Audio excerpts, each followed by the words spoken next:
Yo, what up, my fellow people in the universe? We're doing a bit more Neo. I just came home. I wanted to start earlier, but we're doing like an hour and a half or something like that. Just a bit, just like running around, just murdering a few people.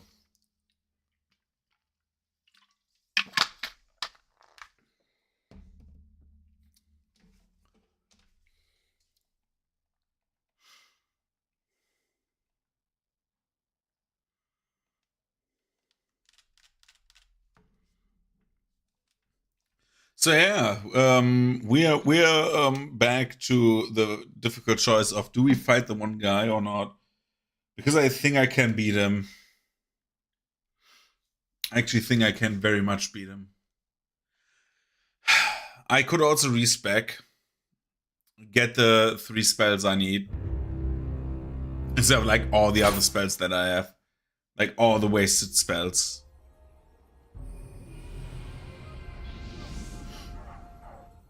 I could just get thunder damage and just like go into like cripple and stuff, so he's like slowed. But yeah, we will try like once or twice.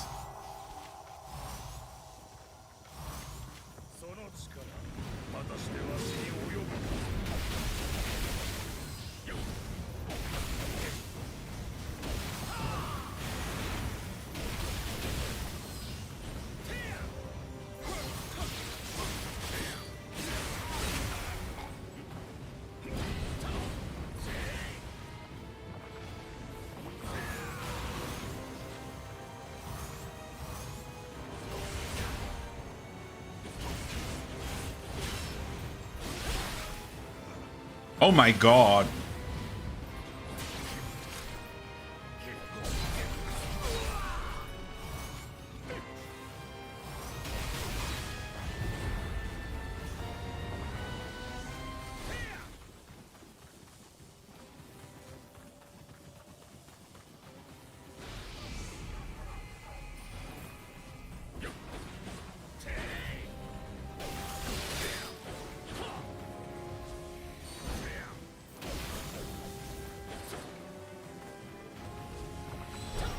Haha.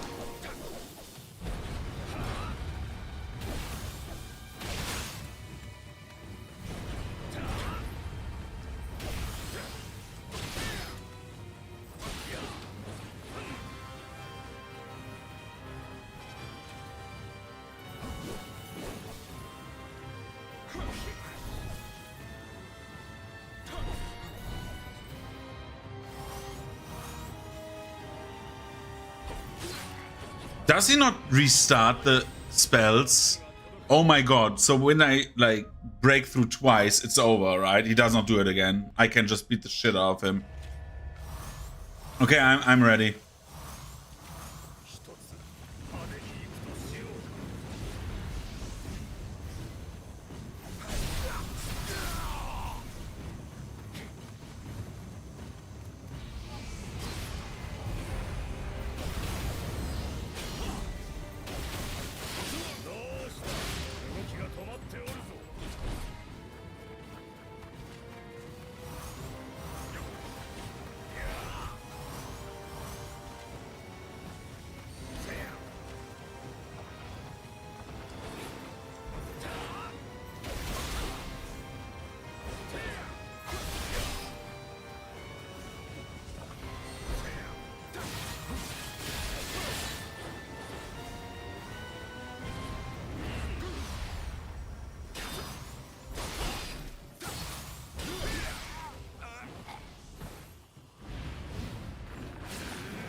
Oh my god, no.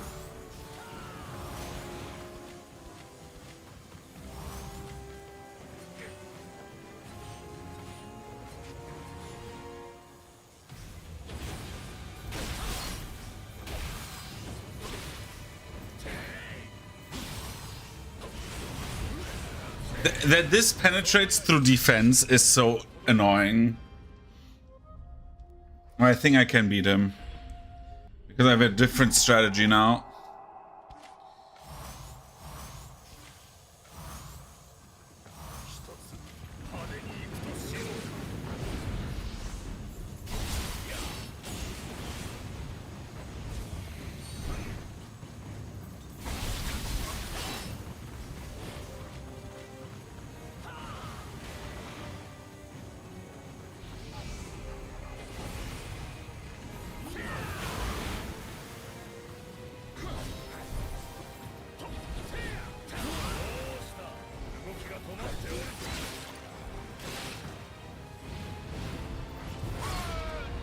Dude!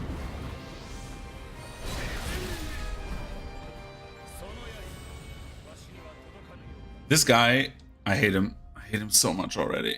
He's like the worst. He's like a person, you know? The people I hate most, people.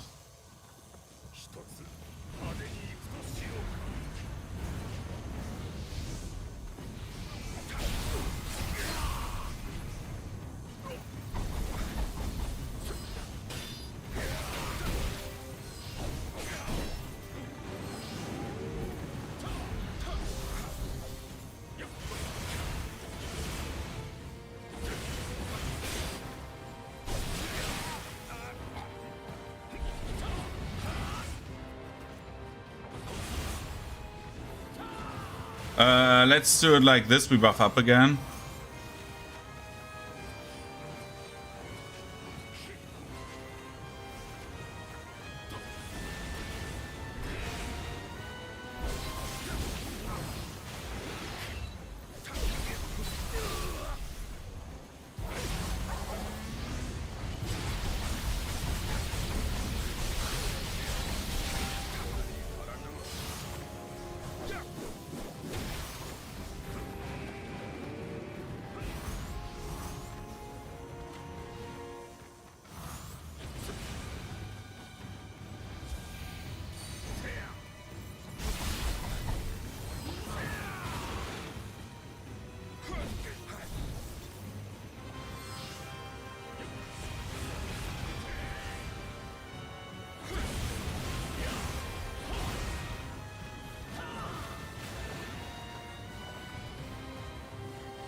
Dude!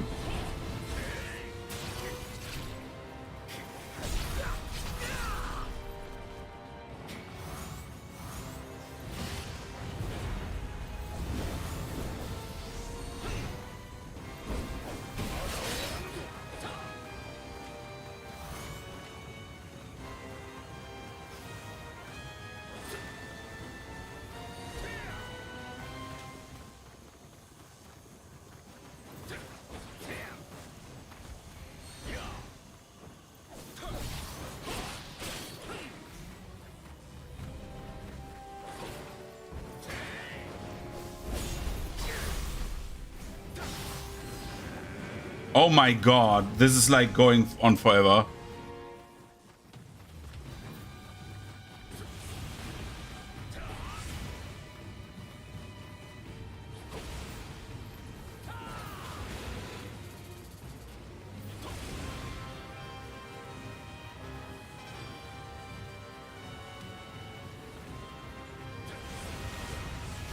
No, he got me. I mispressed. Okay, I have an idea. I have such a good idea, dude. I have the hardest idea I've ever had in my life. So we are going to the equip slot, right?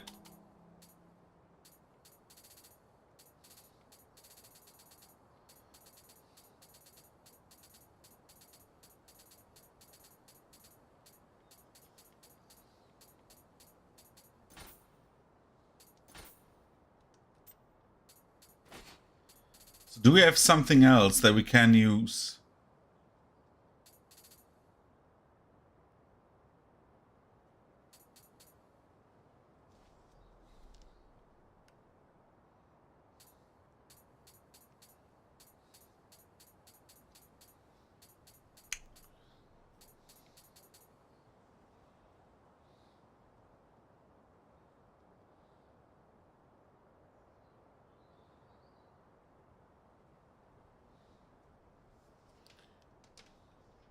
So we could like throw a yokai pod at him, right?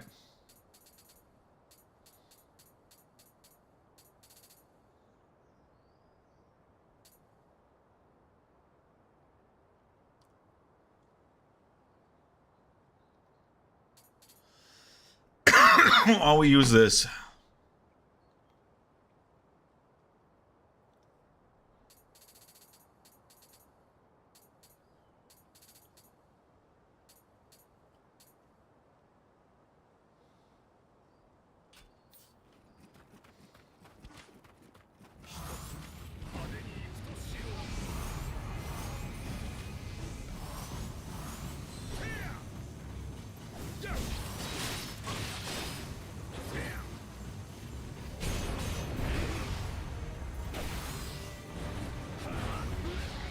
What? No.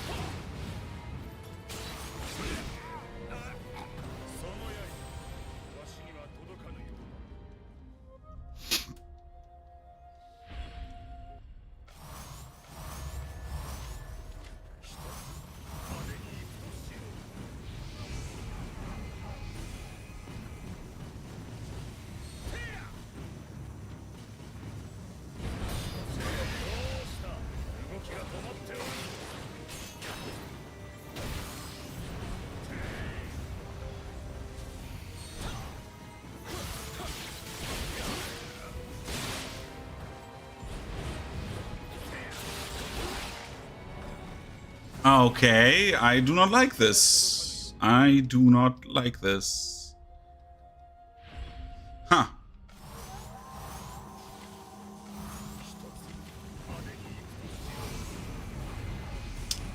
Okay,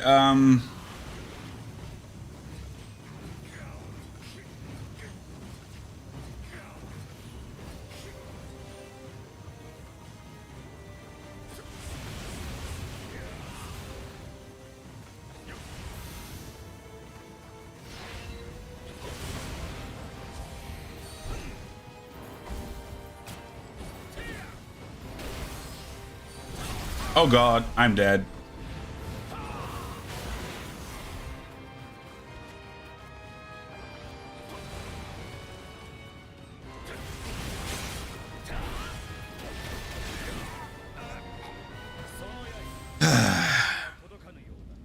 You know what I hate about him is that, like, or like the DLC, is the abundance of using only, and I mean only, the living weapon states.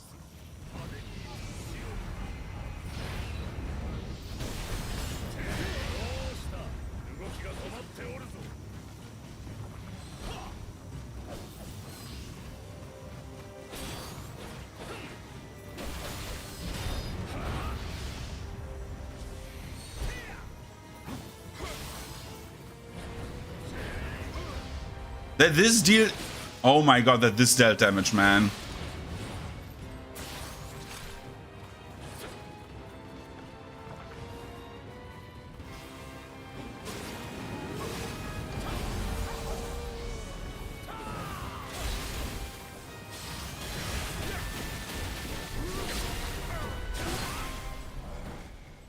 That's utter bullshit. I hate this so much.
Oh, I hate this combo so much.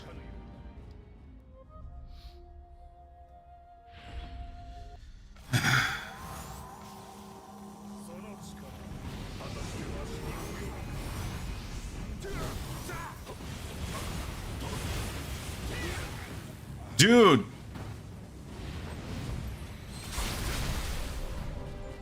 He just murdered me in like half a second. It's like the only reason I do not like this DLC boss. Like the DLC bosses is really like only this.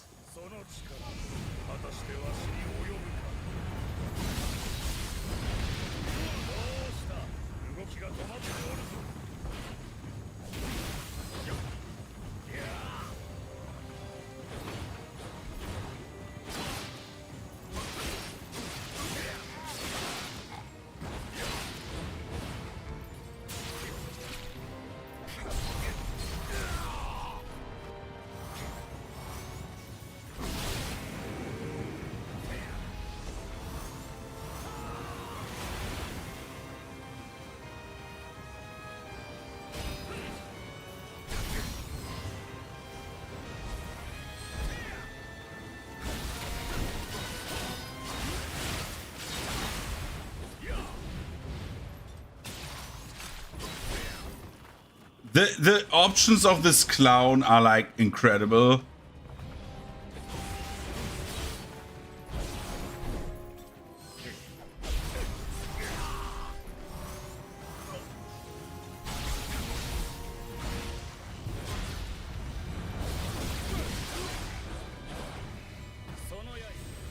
That's the I hate that they can do that.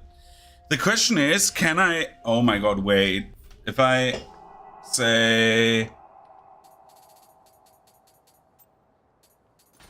We use...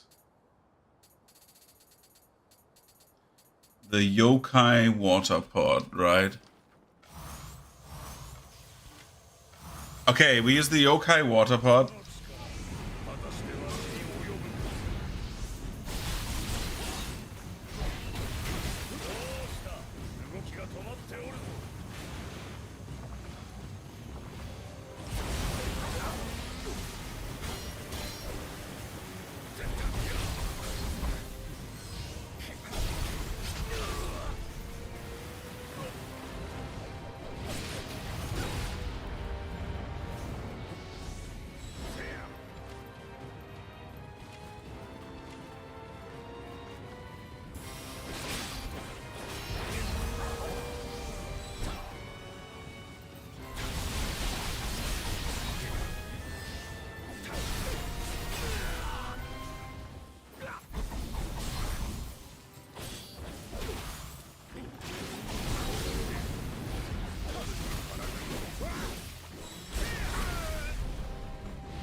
Let's heal up.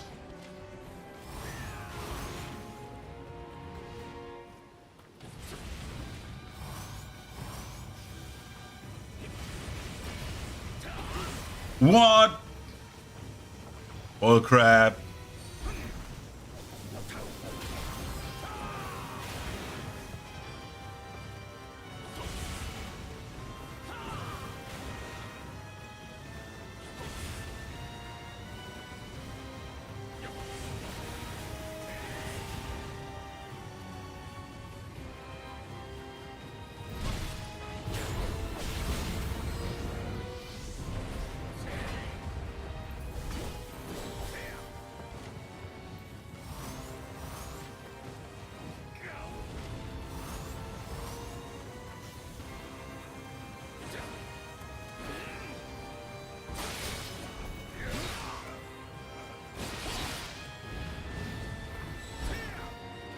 Dude was literally sniping for my corpse. Fuck him.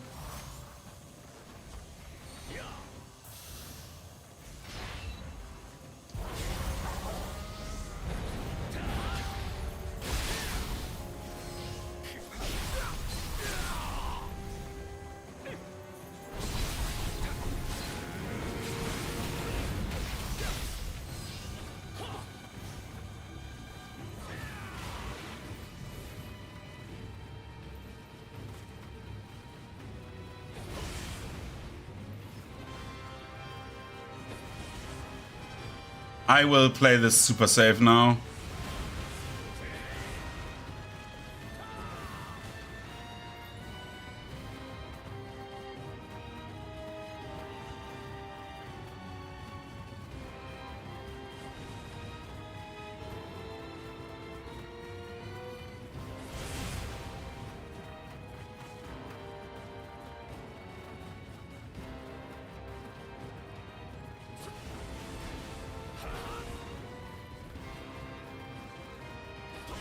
Haha! I will run like a bitch. I will use this AI. Fuck it.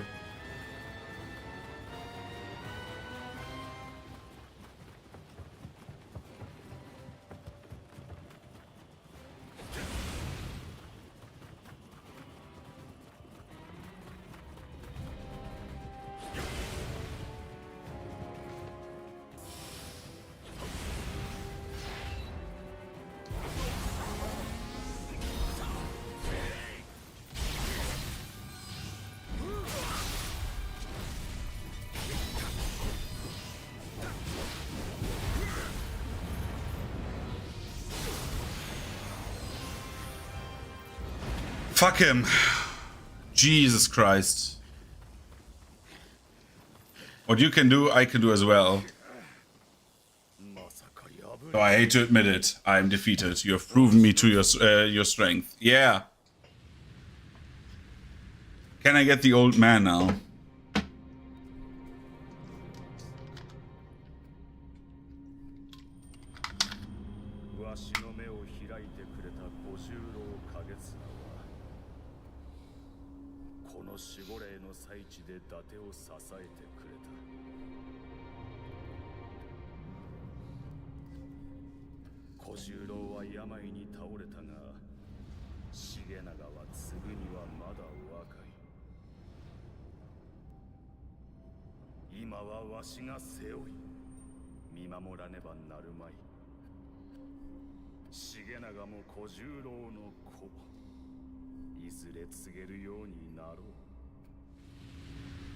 Damn, Jotaro.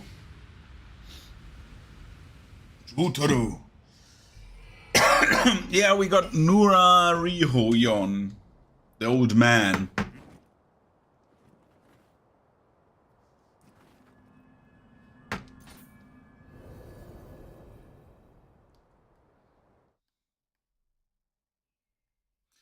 By the way, this was like on purpose to keep like all the items, you know.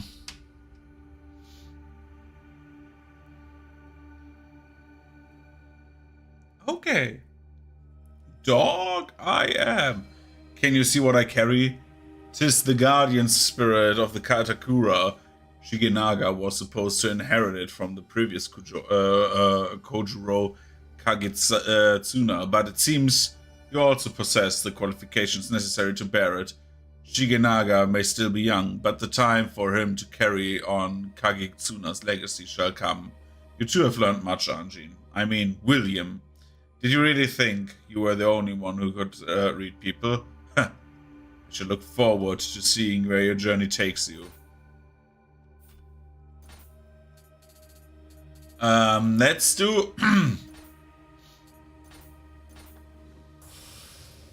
So what does the old man do?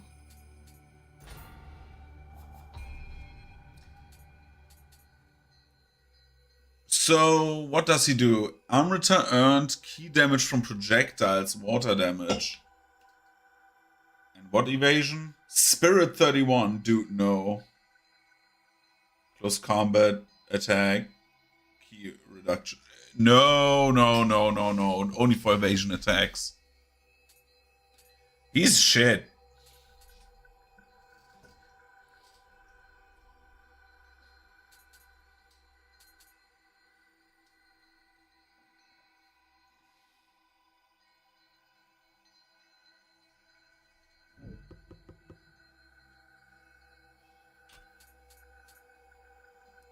The only one I would like think about, Enko, would be one, just so I have the Enko bonus. But the other one would be Suzaku, because Suzaku I find really cool. But Suzaku lives from like literally being activating, right? What does it mean? Wait. Automatically invokes living weapon if you have full Amrita gauge when your life is reduced to 0. Your life will be restored to 1 when you finish using living weapon. Yeah, this is like purely living weapon stuff, right? Because this is like reason on yeah, you gain more Amrita, increase damage fire-based attacks, and automatically charges your Amrita gauge when your health is low.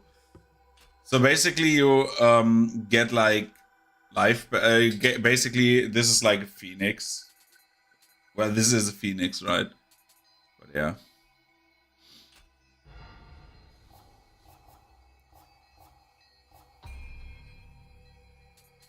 I want to level up, and I want to go either into spirit or into more health. We could also go into like stamina for like more equipment weight, because why the fuck not?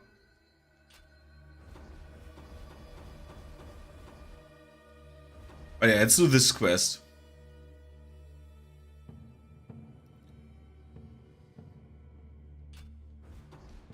I could also do another thing of the abyss, right? But no. No, it is you who will die. Okay. Inariyama is a sacred ground, said to be where the gods of Inari first descended, and is the main temple among many Inari temples dotted around Japan. Some say the mountain's flickering foxfire is a yokai holding a festival. Some rumors state that walking along the path of countless Tori has entranced some people, leaving them lost and doomed to wander the mountain for eternity. Oh no! Oh no!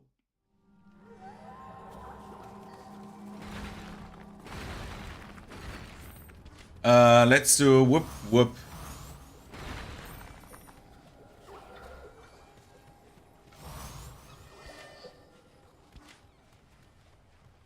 Okay.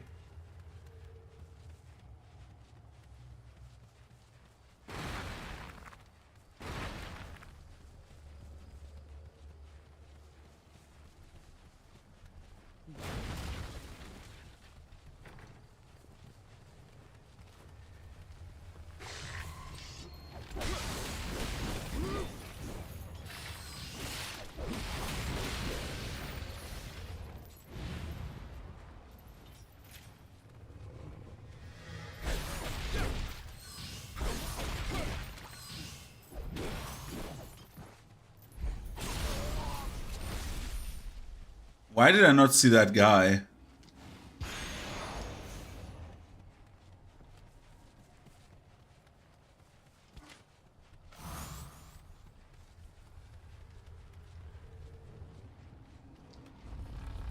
Open the gate!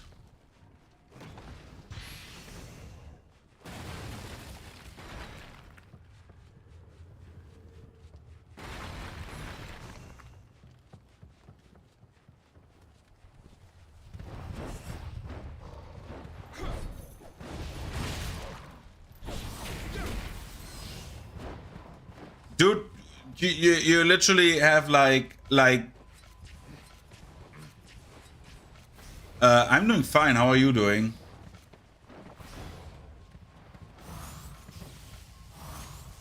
Out of all the things you could have missed, you missed the Spanish woman. We fought her, but she lives. So like she's the main antagonist.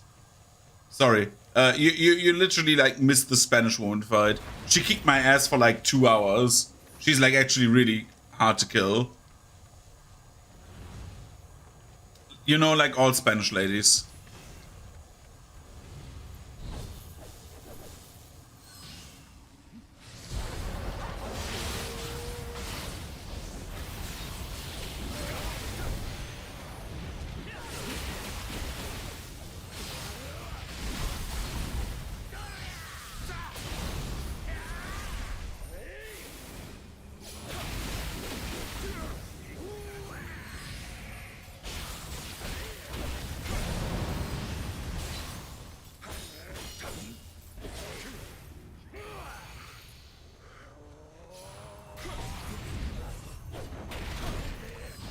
Wait a second.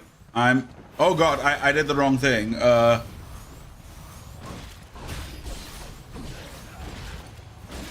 dog murdered me. Dog, I am. Can you please... Dude, no, I want to fight the dog.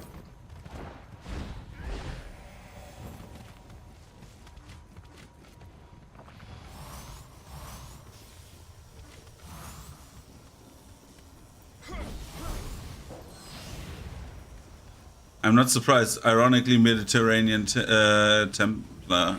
Yeah. Like she murdered me. She had like she has no guardian spirit like most other humans do, but she had like magic, and that's how she like kicked my ass. She was like abracadabra, bitch, and I'm like, what? Why is that mage kicking my ass?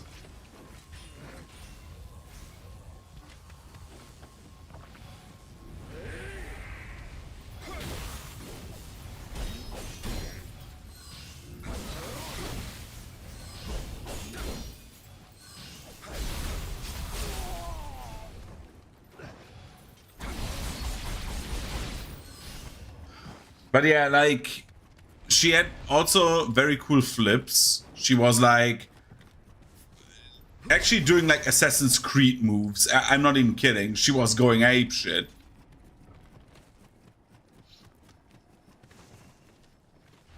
She could teleport. She could infuse her weapon, shoot lasers at me. She had like a bunch of stuff. Typical Spanish woman stuff, you know.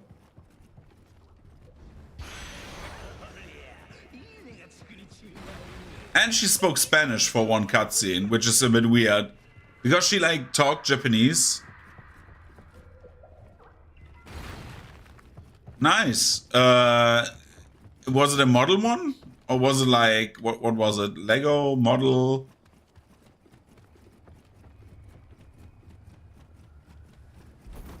Oh, was it the very big one, or was it like the smaller one? Like the one that costs like, I don't know how many €100, or the more affordable one, I would say. What does this do? Twin Fox Orb used. What? Okay, okay.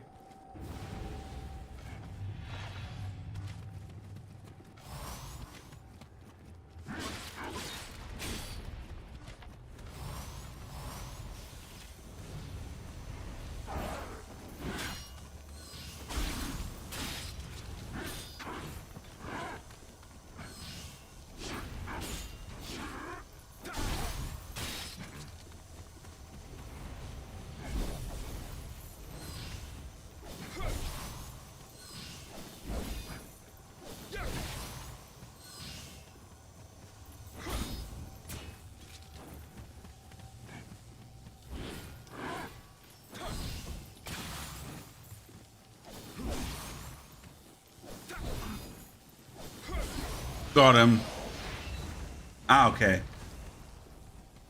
I was thinking about getting, like, I saw one the other day again, like getting the very, very expensive 8080, because I love the 8080. Like, the walkers of Star Wars are some of my favorite walkers in, like, fiction. The problem is I don't have a space to put it up.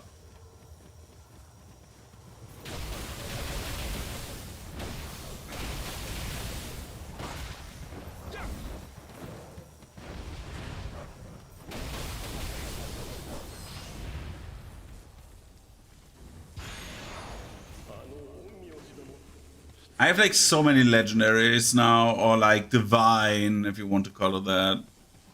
Green items, the green.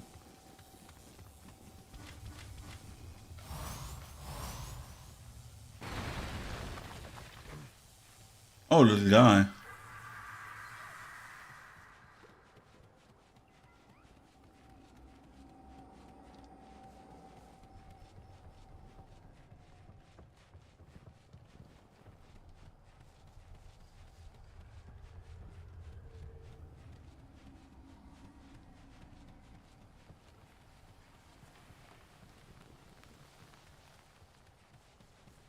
So yeah, get a wooden blank. The problem is it would look like shit. I already also like I did a very big decision. I paid 2,000 euros yesterday for like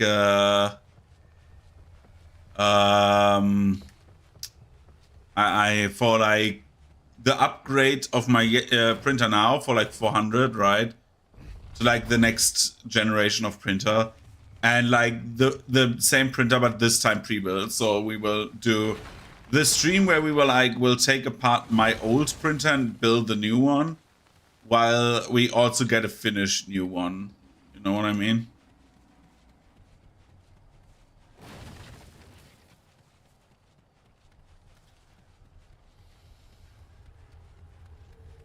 So I need to do like actually like get a plank of wood, because I want to make like a small table. That is my next investment. I want to build a small table. Maybe like my sisters-in-law's like father. I don't know what they would be like considered to me, but like nothing in theory. But like the father of my sister-in-law is like can do like woodwork, very good as well. So I could ask him if he would be like willing to like when they get here to like make me a plank basically in my living room with like the certain adjustments to make adjustments so we can get a little table where both printers stand on. Because right now, as of right now, I don't want to have the printer there anymore, right next to me, because it's getting annoying sometimes when you play games, and also because when I move, the printer gets like the vibrations of my movements, right? Because I'm sitting here at my table. So like when I play, sometimes I feel like some print errors could be avoided.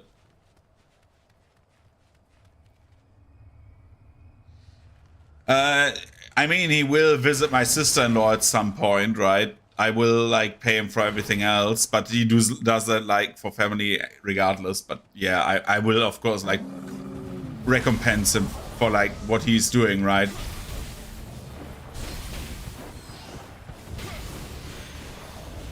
Like that is not the problem. Like that he will get money, or I do it myself, but I'm not sure.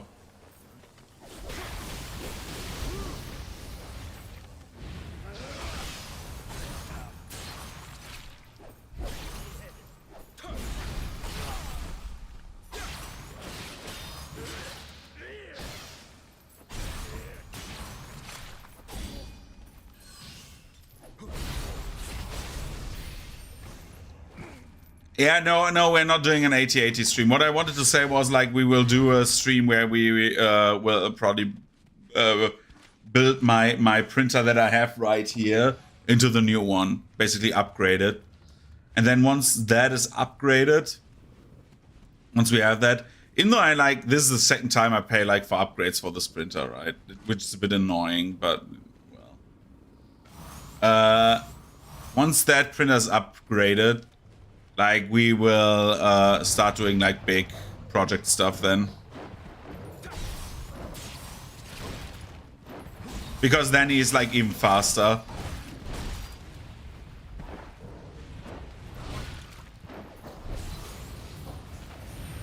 Or they, in that case, like both of them are like faster.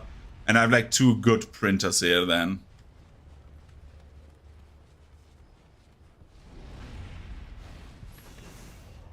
And then I will start saving monies.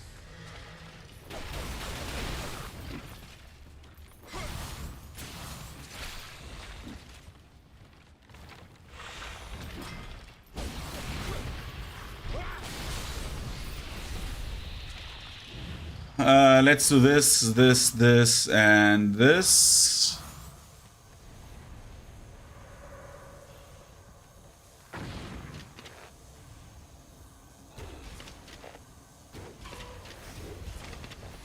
Quickly kill them.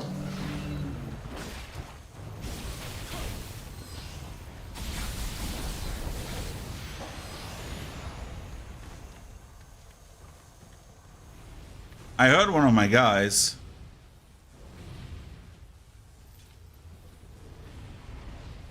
There he is.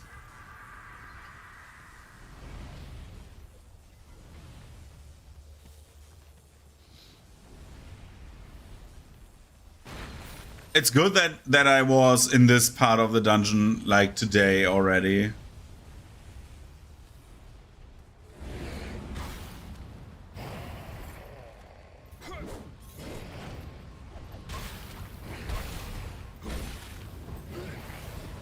I died to nothing. I died because the guy goombered me. He stood inside of me and I was like, okay, I'm waiting now. But yeah, I have like big plans for like the new print and stuff, so that was dumb.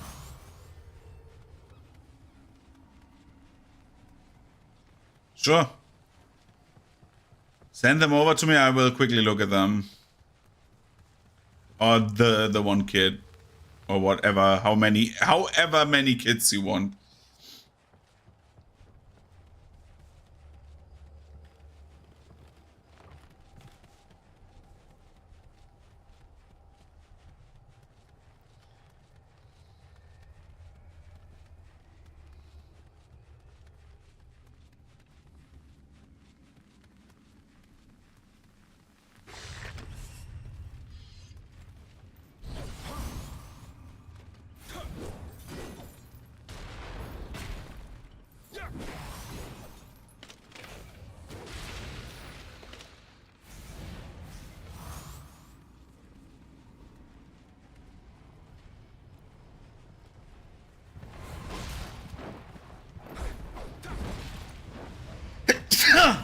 God. God damn it. That dog assassinated me.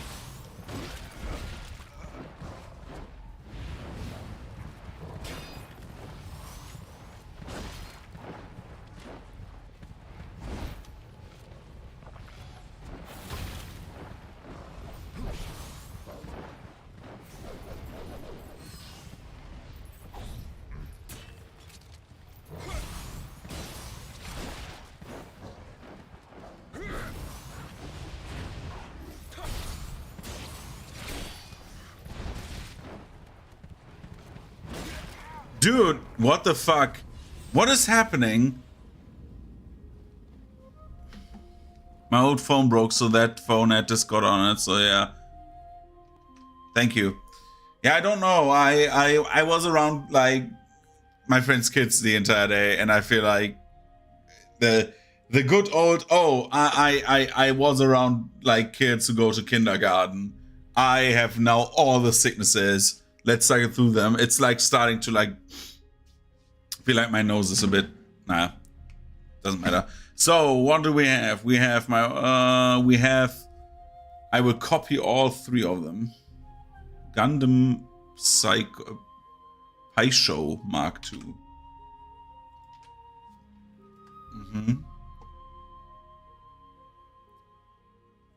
Gundam Arios.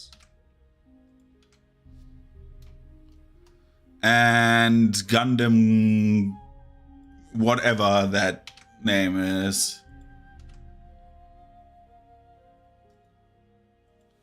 Let's see. Yeah, like no, you don't understand. Kindergartners are like plague marines. You go and see one of them, right?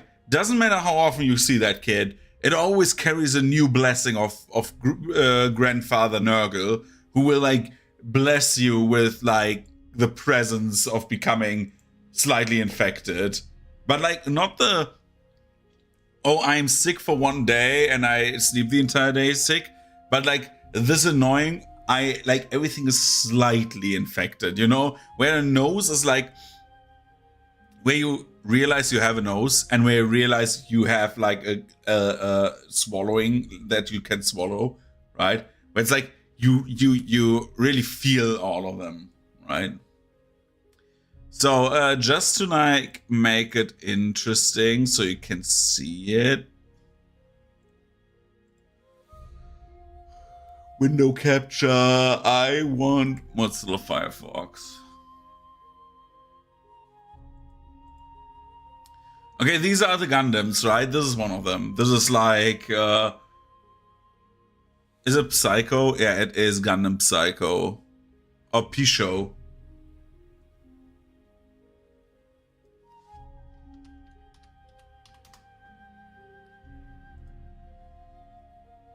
So he looks like a guy. He looks very standard for Gundam. He can turn into a plane apparently.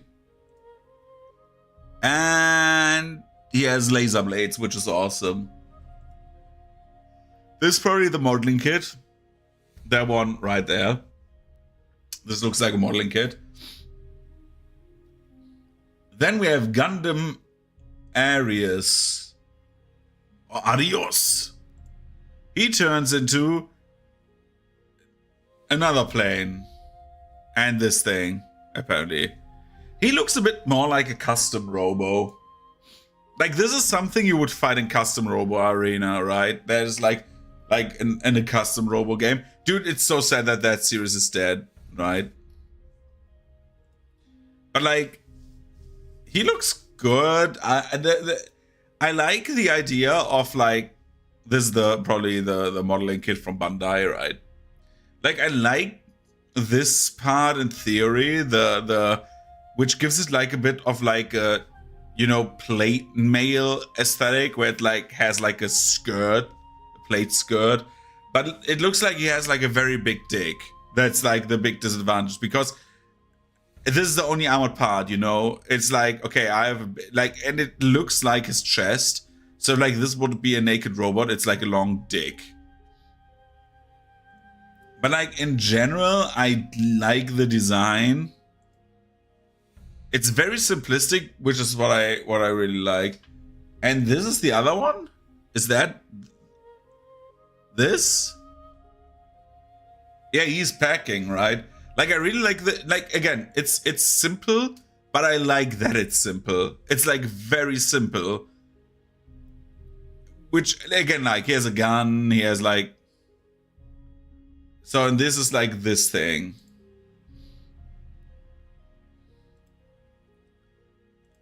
Where's the model kit? Probably the...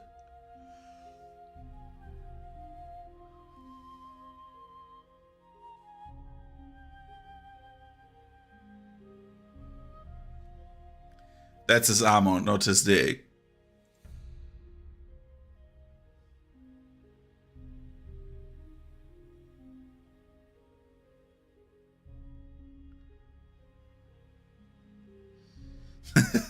the thing is, again, like quickly, just so like I give the feedback. The thing that makes it look like his dick is because like I saw this. I call them the black parts. Like, the thing is, this plate moves forward apparently, and this is straight down. So I don't know. I again, it's simplistic. I like the design. But what is this? Like, this is what is this thing? Because this is in my opinion over designed. Quickly, it's like only these 3 Gundams, right? The first one looks like giant robot. He's simple. The second one, very simplistic, very slick. I like the cut of his jib. But this is over designed. I do not like this very much at this point. Because the X, why does the X look like this? Right? It's a giant robot and the X look... By the way, I need to turn on my lights because I'm getting consumed by darkness. The X looks like weird because of this thing, which looks like a ball and chain that is attached to like the X head. Then you have like the arm, which is probably like a shield, I would assume. And then for whatever reason, it has like these spring-loaded legs, which looks like it has high heels, which is weird for the bot. I don't like it.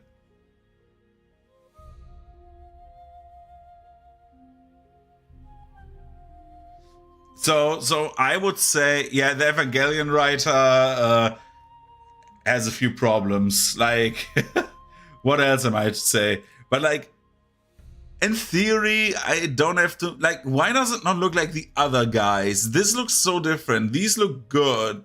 They look like shoguns, right? But like, this looks like a thing. They wanted to make the robot female, right? It's like what it looks like. I don't like it. Like, I don't like the color scheme. The color scheme is like French flag. It's like, and like with an ugly, like literally he has the French flag. Blue, white, red. But like in like not very good colors, I feel like. Like if I, yeah, I mean like I don't prefer any of them. Like it's like I would not buy any of them probably, but if like gun to my head, I needed to buy one of them, I would probably say I take Metal Schlong because that looks like the slickest.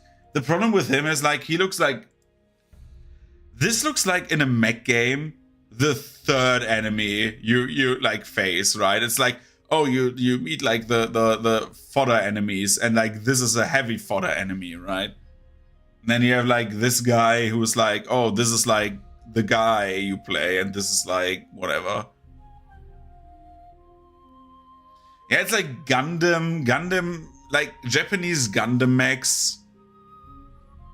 Yeah, exactly. That's what I feel like most Japanese mech designs are like, especially Gundam.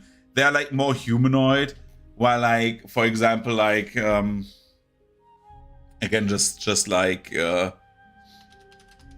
when you go into like Mech Warrior, like I like the idea of American and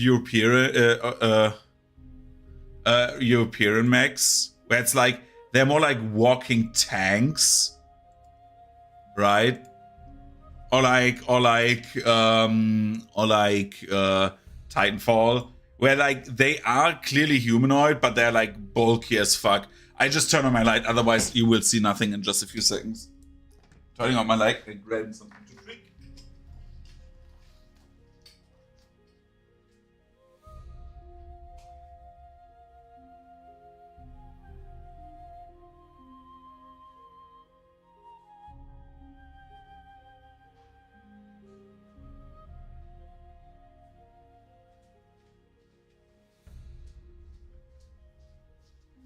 Still, like,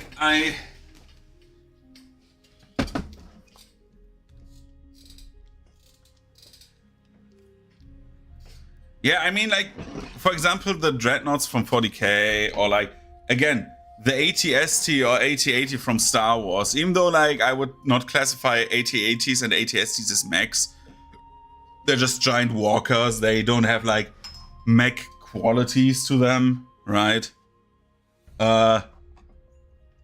I just love giant walking tanks. Though, again, Armored Core has, like, a very good balance of those, I think. Armored Core is, like, a very good mix of, like, it can look very, very, very bulky, and it can look very, very agile. That is, like, a game. Let's turn invisible. Go for a stroll.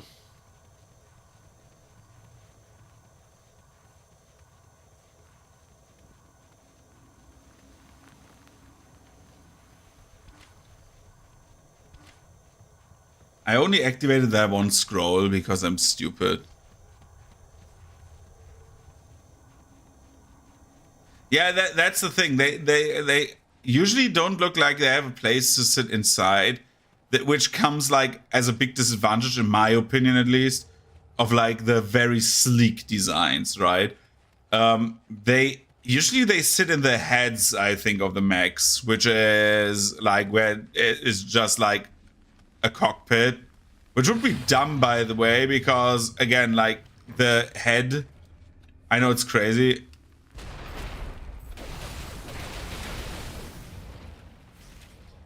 But like even with a human head, it's like a very, very, very big like target to like kill. Like it's like a giant target you have on your body, right? That's a big disadvantage of having a separate head. Instead of like having an integrated head, for example.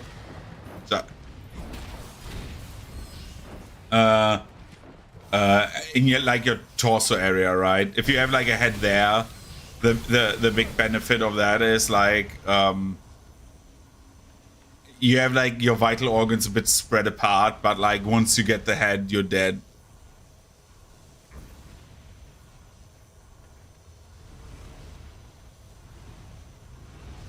I think like for like the most part, when like the Japanese were like doing the idea of like mechs, like I mean Japan was like one of the big like forces that like popularized mechs, right? I think it was like an idea because, for example, Gundam, which we looked at, the Gundams, Gundam in general is like very anti-war, and I feel like they wanted to like present tanks in that regard because, well, that was like the war machine of the time at that point. But like that's a guess. That's like very, very wild theorizing. That's like nothing like where I don't have like proof or something like that. But like also for like stories, just for the stakes, right?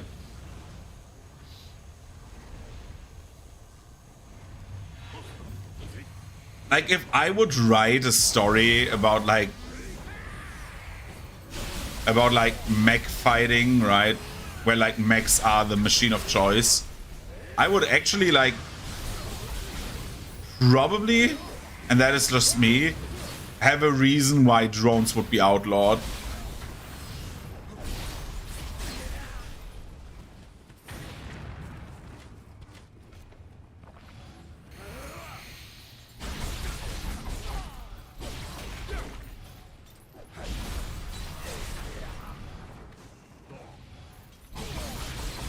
Like that's the only like place that would make that's like the only thing that would make sense to me why like you would not use drones with like today's knowledge, right?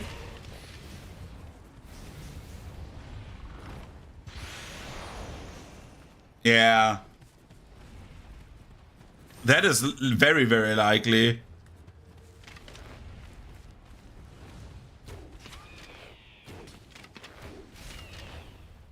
Stand up.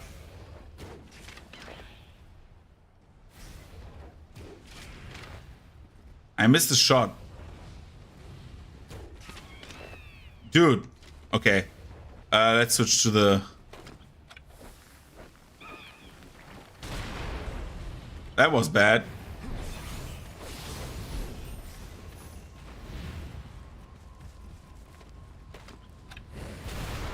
Fuck that thing. I hate these. But yeah, it's like very likely that most of our wars will be fought remotely.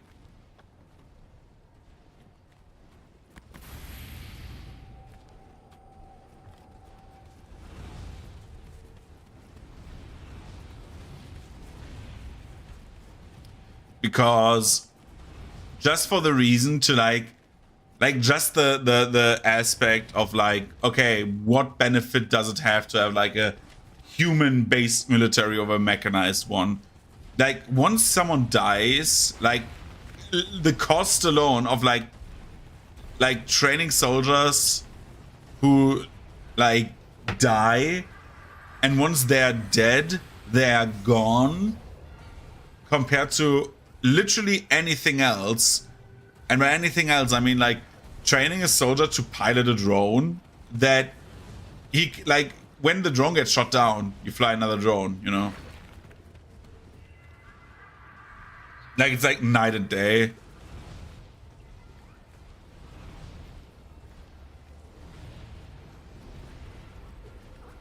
Yeah, even that, like why train soldiers, right?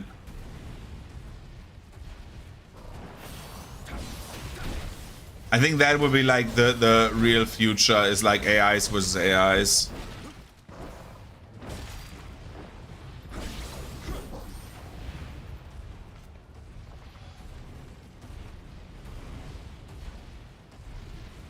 But I also think the future will be like not nation versus nation anymore. I don't think so.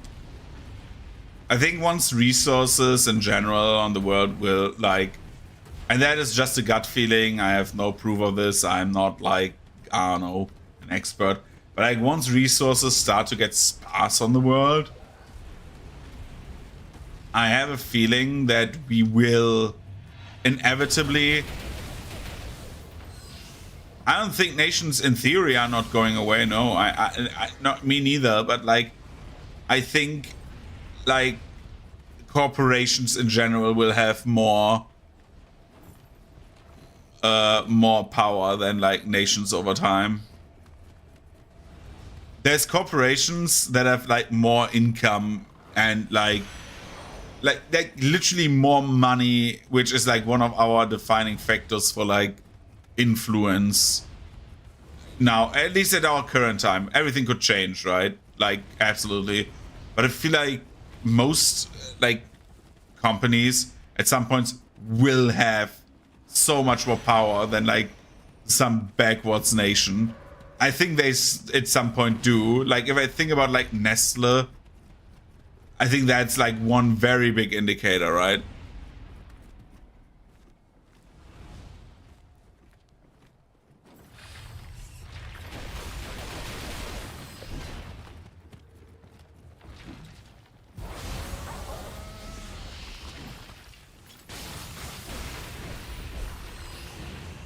I feel like that depends heavily on the country, does it not?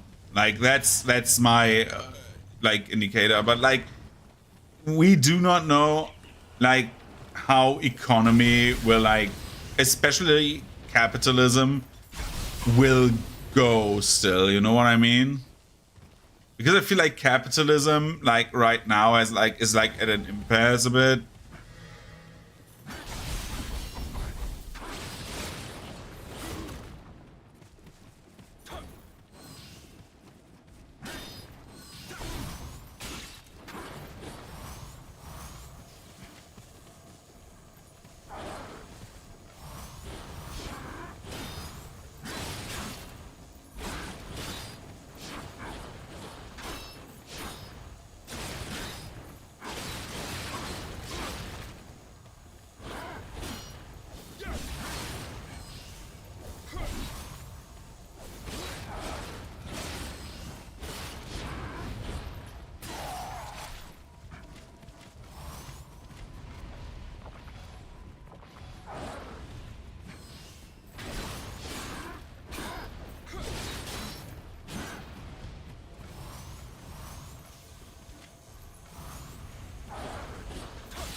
Uh,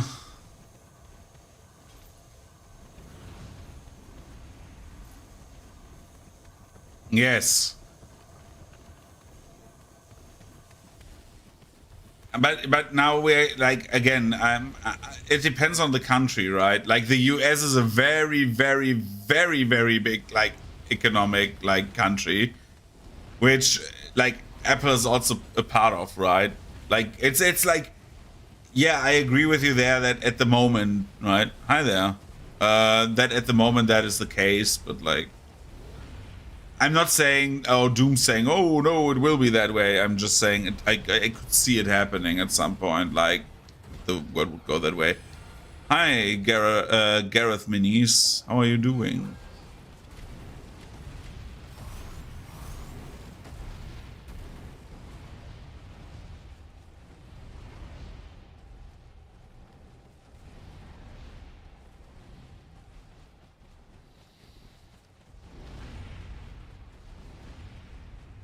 Like, I don't see the world turning into cyberpunk.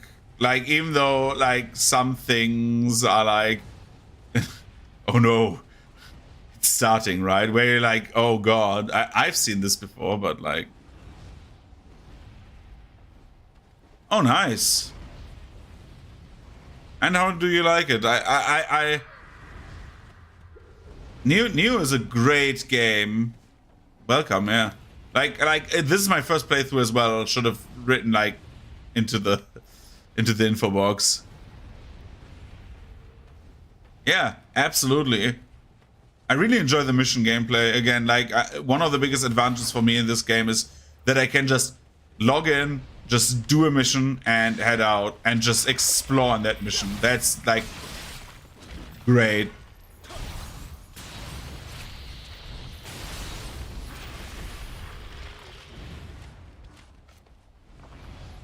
Where do I need to go? I need to go to like the walking enemy, right?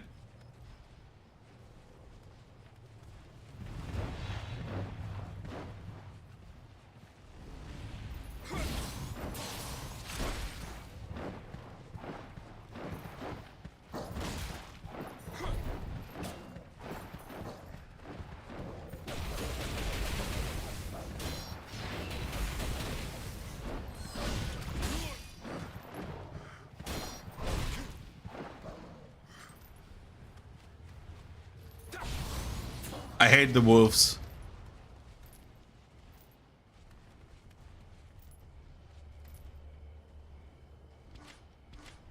Yeah, I would agree. It has like the most detailed combat system out of all of them. I feel like, it's so compact, which makes it so much better. Like you don't have, I feel like, the variety of like builds because like the character can like, basically your character in this game can do nearly anything, which is a big advantage of this game, which makes the combat so interesting because you have like every angle to work with all the time. But like, of course, you have like a bit like different a different focus in like design, I would say. Where like the other Souls likes have like a bit more like, oh yeah, I'm playing this I'm playing like this crazy build. This is what I'm playing, and everyone like, you cannot be like, I feel like you can in this specifically. Yeah, that's true. But like what I'm actually on about is if I would say compared, like I don't see myself having like a crazy spellcasting build in this, like a spellcasting heavy build. But like I feel like the weapon play in this game is so essential, you know. But it is very good like weapon play. That's like the great part. Like everything feels good. Like whatever you touch, it feels very good. I'm leveling up stamina, which is great. Like again, I'm not saying it's like bad or something. I just feel like I like spellcasting is very good. Same with like ninjutsus. Like I play a very ninjutsu heavy build, right?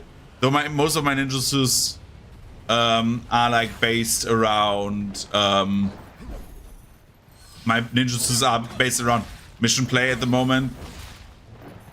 So I have like one ninjutsu, like the ninjutsus you see right now on screen.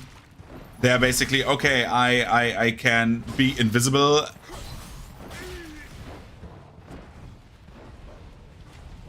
And stuff like that. And like the shurikens over here.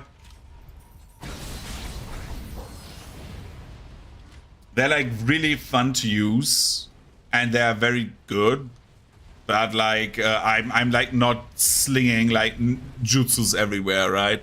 Same with like magic. I feel like magic is very complementary to everything you do in this game, but I do not feel it's like the main focus. But that's again personal opinion. I'm not saying it is or it is not.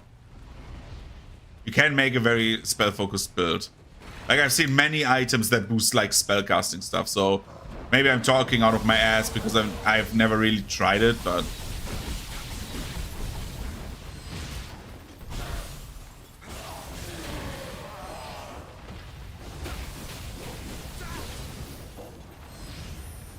Also, I feel like living weapon is very, very overpowered.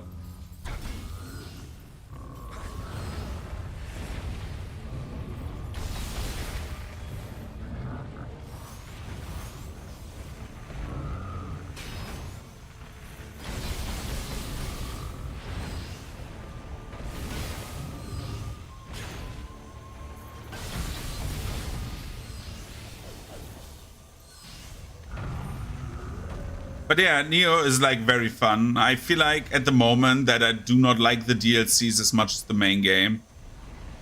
Like I have a very, very, like I've played through the first DLC. This is the second one. Like this is a side mission. There's like nothing spoilery happening right now. But I feel like I do not like the DLCs again as much as I like the main game.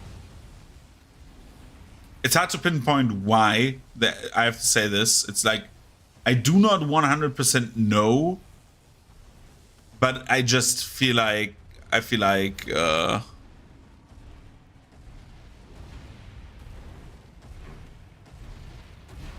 just feel like the main game had like more fun, like encounters and designs and missions.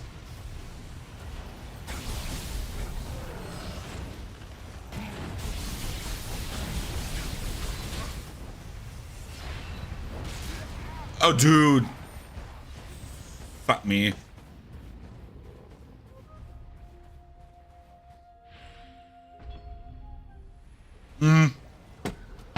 But yeah, it's like what I do not like about the DLC at the moment is the bosses. I think that's like my most hated part about the DLC. Not because they're not easy as like in like I think the main game bosses are easier than the DLC, but the DLC bosses are hard for the wrong reasons, not because they are like expertly crafted. I feel like every DLC boss I've fought at the moment has the same movement. It's like I fought the same boss multiple times right now. What feels like that? It's not 100% true. Like they of course like differ in stuff, but like I feel like I fought the same guy multiple times.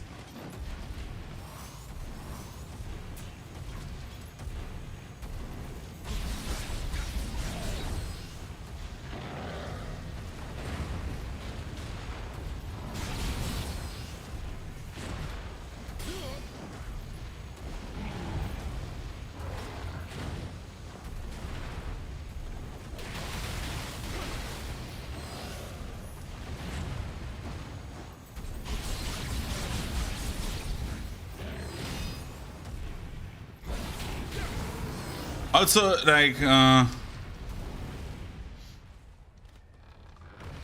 Volong. Yeah, so you understand why I do not like the DLC bosses for my reasoning. I hate that every DLC boss has like these moves. They have like a very long combo. They have like Mega Man Zero projectiles where they use a slash that creates slashes and multiple of them. They have a charging command grab that always insta gives you. Like it deals like 5,000 damage. It's like, okay, you're dead. And of course they spam living weapons. Like it's like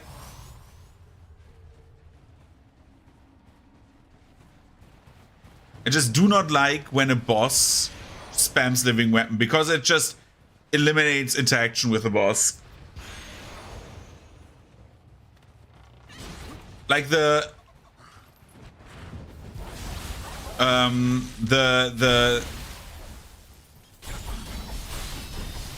1 second.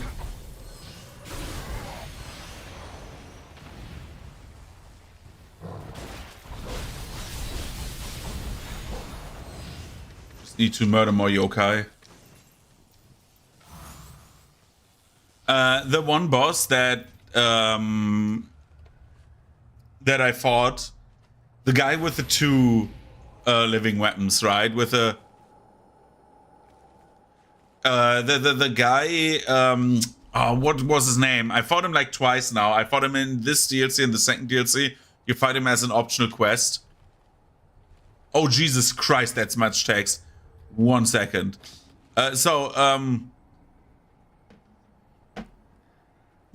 thing I mean, like in like this DLC, there's like that guy who has like the old spirit and the dragon, and like his gimmick is he spams both of them individually and just like uses them constantly and is in perma living weapon and has like different movesets based on that, but the base moves are the same, but they do different stuff. But like the problem is he's so fast and has super armor that the only thing you do is like basically wait until he does his combo, so you just like bash his head in like twice, right? It's like you just wait until they are doing their shtick, so they don't have stamina. Then you bonk them thrice, so they have like no stamina left. Then you hit them the entire time while they are not a living weapon. Then they get their window where they use living weapon again, and you do the same again. I fight like this is like nearly every human boss in this in the DLCs. Like all the 3 human bosses or 4 human bosses I fought were like that, and I find that at some point a bit annoying. But like it's not like I would say, oh my god, I hate this, you should not play this. It's like every time I see a human boss, I know what I'm in for, and it's like okay, again, like it's not cool PvP bot fights, which I would hope. Yeah, it's a buff, but the problem is they get super armor. You just don't hit through that. Like, they just can spam you with their attacks while basically it's your turn, right? Because they start their attacks and you're animation locked, and they don't care because they have like more health. But they can just murder you in like 2 combos if they just like use a combo, you get out of that somehow, and then they use the next combo because like you have limited healing. That's what I want to say. Like, if you had like basically had the ability to hit through their super armor, which I do not have, then I would be like better off, I feel like. But like that's why I like lightning so much, because it just slows them down, right? Yeah, I want to get Sloth next. About Omnio Magic. One very practical grinding, see it a bridge mission where you care for waves of enemies. Yes.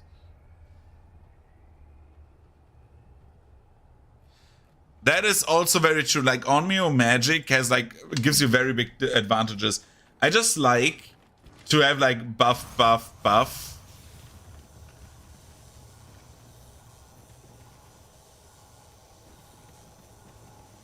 And you just like go AWOL on them.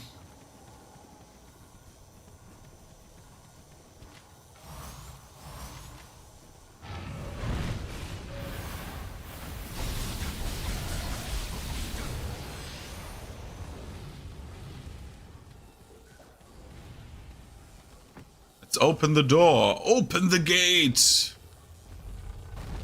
To quote Baldur's Gate. Like, Nioh 1 is like as someone who has like played a very big amount of like Souls-likes, not every Souls-like, but like a very big amount, I feel like it's like a very, very, very strong contender for me for like best Souls-like. I really like the mission system. I'm like a hard sucker for like, again, for like mission-based systems.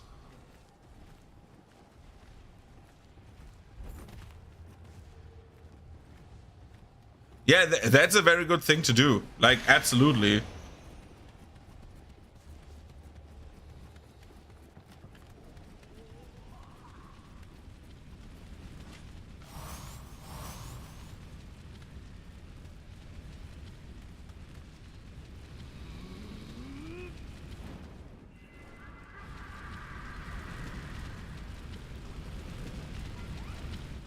I'm looking forward to Nioh 2, but as I said before, we have also other priorities after this. Like, there's like a bunch of stuff we need to do.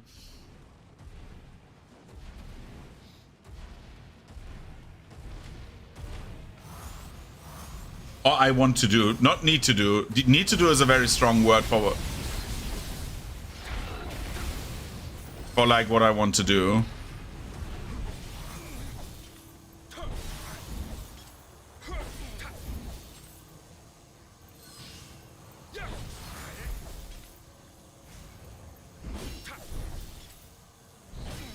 Dude, please. I want to get the Sloth. Like, I still have to do like one optional boss fight of the base game, but I want to have Sloth for that.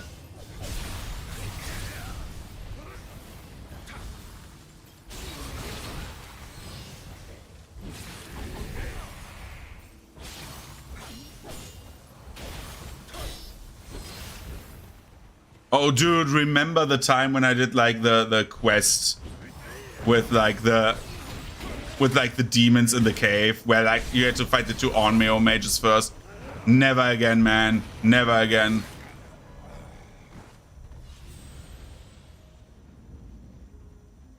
I need to see the like I don't want to see too much of Nioh 2 right now, because then like I don't want to sound like weird, but the thing is, I have the tendency when I play a game or see something of the sequel, I want to get this like done instantly over with and start the next one. Same happened with Pillars, and I do not want to like. That's like the same thing that happens for me, like with so many games, where I like have like the urge to play it no matter what, and I don't want to have it like this game end up like with Pillars, where I'm like, oh, I want to play it, and then I start it and drop it for the next months.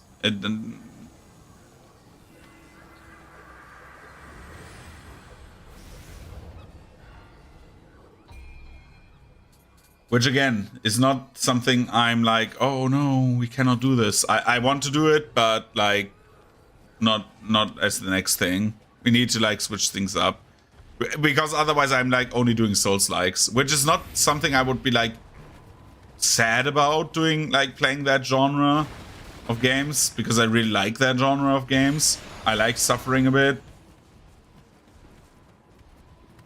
But I don't also want to like, oh yeah, I need to do it now. It's like, it's a bit weird.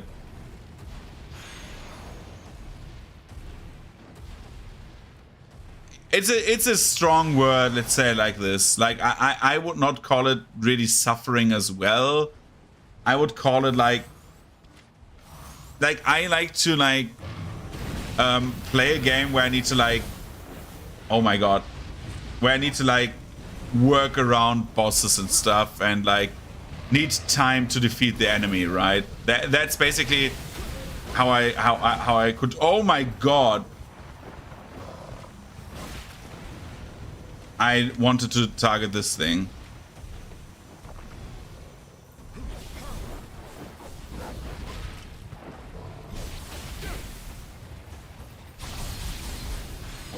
Like, I've always had fun playing Souls. Like, I think the only thing that I get annoyed by is doing shit like this, where I, like, waste resources because I'm dumb.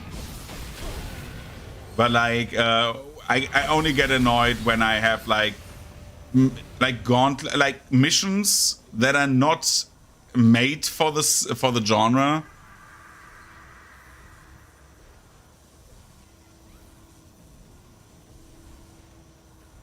I think... Oh, that is, I don't agree 100%. The problem with that statement is, like, it depends on, like, what you want out of this. Like, there's, like, I don't think Souls-like, in theory, are hard. They're like, you need to have patience. They're patient games, right? Because you learn everything over time. You like, I've never seen someone who hasn't given up on a Souls-like and was hard stuck forever. I've seen people like giving up and being stuck and saying, "Oh, this is bad." But like, even I know one guy who I would never, and I'm like 100% honest about this, like not made up. Even though, well, I know one person, a good friend of mine, who I would say is not the best player in general, right? Not that he's like shit or trash or whatever fancy word you want to give him. He's like not the best player. He's like a guy who plays games on easy. Know him for like quite a while now. And like, he even beat Melania, who is like infamous for difficulty, right? It's a patient game. You learn the timings over time. It's just like vocabulary, right? And I feel like there's a boss behind this. Or is it not? Apparently not. Dude, how big is this mission? Apparently not that big anymore.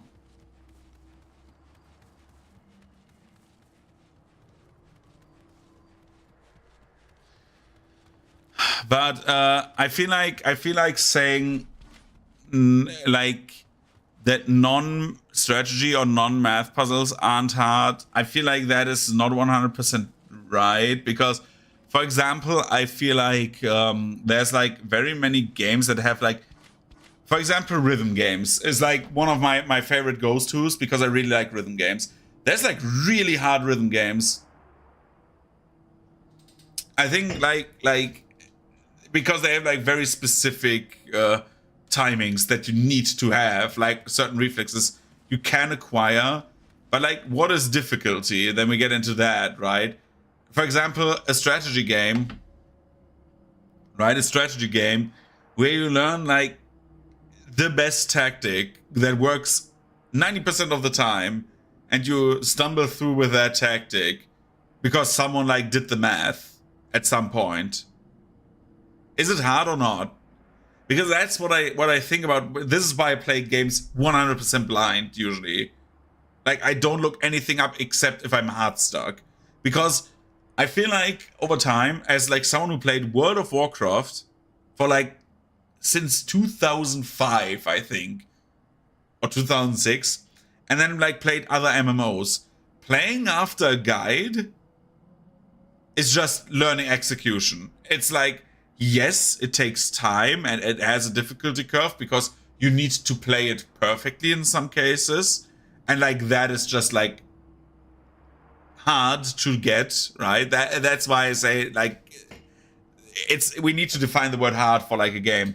But like you also have like I say playing after a guide and just not figuring anything yourself out and just going after a guide after an Excel sheet is not hard. It's just like everyone can do it. Like, I can give everyone in Elden Ring the guide to make like a one-shot build for bosses with like Soul Stream or whatever the Elden Ring equivalent of that spell is, and just bash every boss in like 5 seconds. Is that hard? No, absolutely not, right? Same with like the now the thrusting shields in Elden Ring, where like the counterplay is like where you can 5-shot Radahn. Radahn is like a very, very difficult boss compared to like other bosses, because he at least pre-nerfed Radahn, because he was not only execution, but he was reacting to that execution, right? Like, yes, you can learn every move, but like how the moves interact with each other was like the hard part. But like if you can 5-shot him basically because he hit you once, because you do like block, counterattack, block, counterattack, block, counterattack, and he's like dead. I don't think that is hard, right? Like, it depends through, like, in a game with like very different builds, it's hard to define difficulty because you can adjust your own difficulty. But like in a game that like every game can be like optimized to a point where like it can become mundane. There's like little like games that are not like possible to optimize, right? For example, that's why TCG's meta decks exist, and like everyone's playing the same 3 decks for like half a year, because like it's the best, it's like the most efficiency, right? It's dumb, I do not like it, but that's sadly how the state of like games is.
What am I supposed to do here? Oh.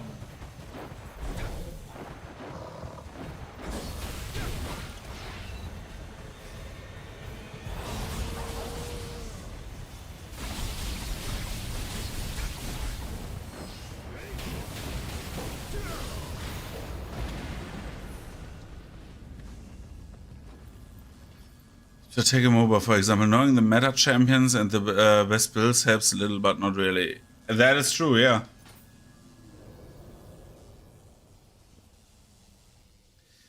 But like the only thing that helps you is like how you execute, which is why I say like a MOBA I think can be hard, but there can be also easy MOBAs, right? I would consider Heroes of the Storm, for example, an easy MOBA. It's very entry level. The only thing you need to learn is what do enemy units do in general, but you don't need to bother about anything else. Like you can literally say, okay, skill for me, and like every hero in like a MOBA, like Heroes of the Storm, had the capacity to be really good. While, for example, I think Dota is like can be very, very hard because A, so many champions, B, how you build, C, that you learn how to deny with different champions properly, and like the counterplay to like everything else. It's like a nice interaction between like everything, right? So Inariyama was full of yokai, foxes running wild. What a sight. Tori connect our world to the yokai realm, so the raging battles of late have affected the balance between good and evil. Inariyama could very easily be down in chaos, unrecognizable to beings in either world. Still, we have done enough for now. The people should be safe, and Inariyama will return to its former state in time. Excellent work, Anjin. Dude, how many did I have in like... I missed one. Smite goes the same way, by the way. Like, I think Smite can be like very interesting, but also, right, very, very, very, like it depends on the hero you play. It's always that. It always starts with that.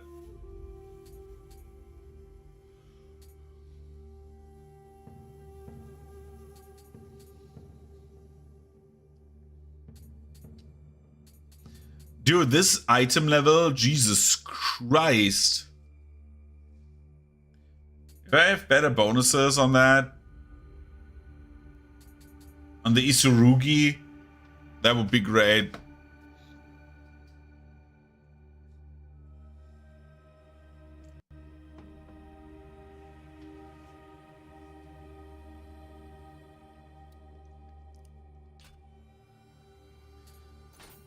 I like draft because it's so different and like offers multiple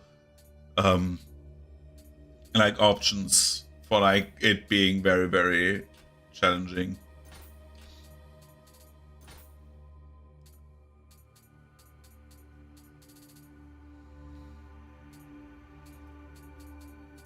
But again, same with Yu-Gi-Oh, by the way.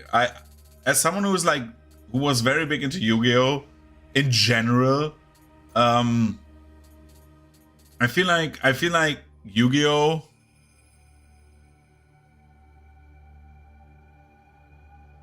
yeah.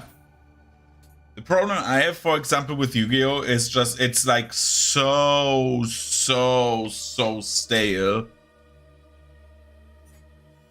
Leader of the 10 Braves.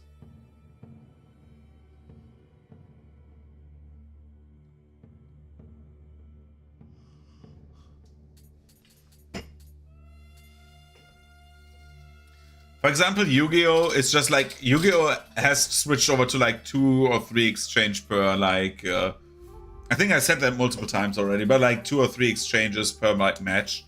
Like turn 3, if the match is not over, it's a long game now. Right? And I remember like going to like locals and I know I probably on like higher end Yu-Gi-Oh! It was like always that way that the matches were over fast, but I feel like when I went to locals, the games went on like for 10 turns, 20 turns, if it was like a long game, right?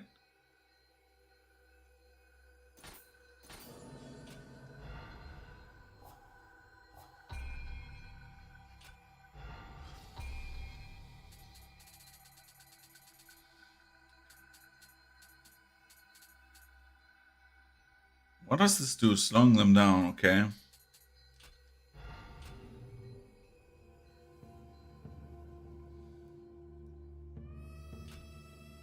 Yeah. Okay.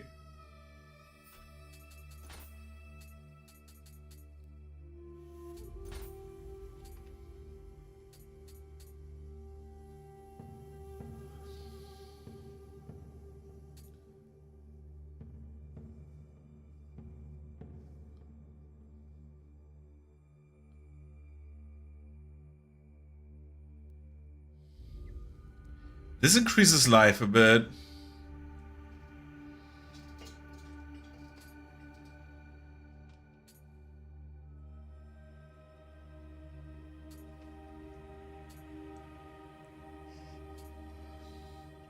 Luck, ninjutsu power, change to defense magic. Like, I really like the prayer beads, like, extended elemental effect, because that is very good. Yeah, I know TFT.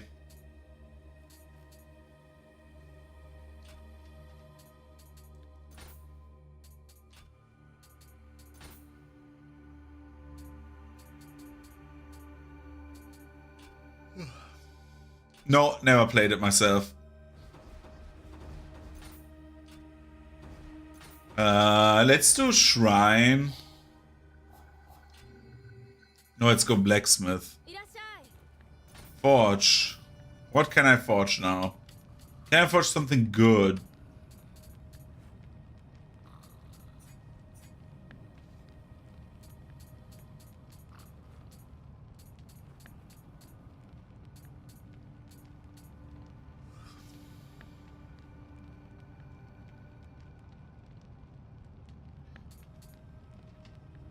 I mean, that sounds fun in the first half, and then you realize what that entails, right? And then you're like, oh god.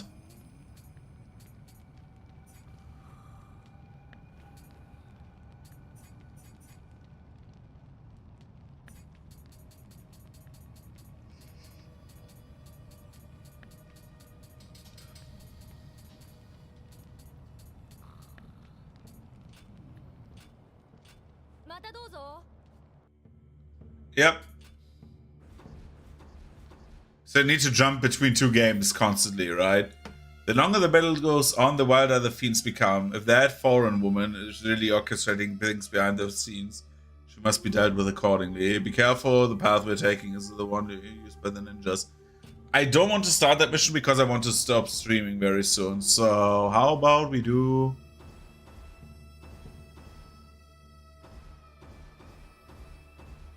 We're doing this one.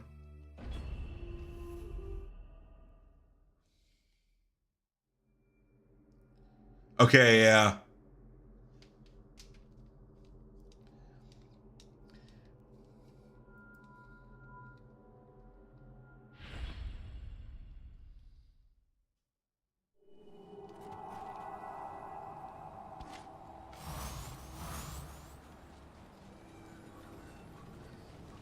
Oh, this again. Oh my god, I remember this.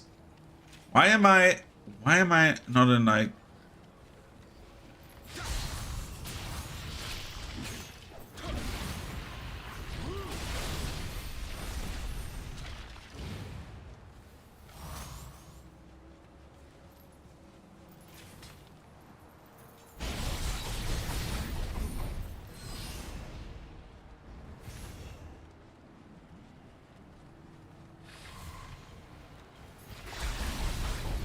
I've played this Twilight mission already. It is not hard.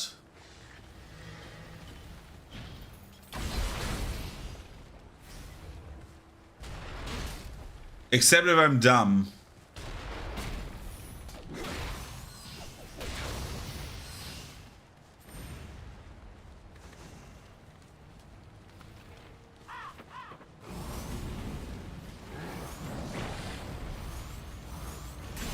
I don't know why I'm not using living weapon and just be done with it, but sure.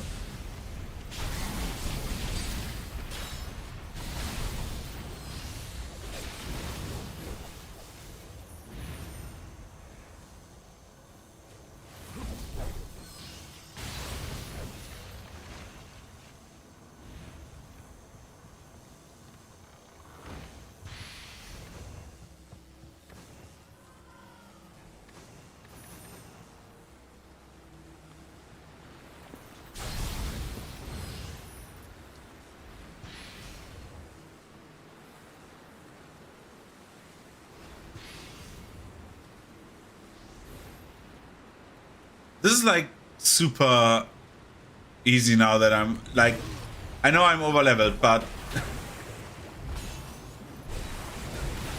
Hear me out.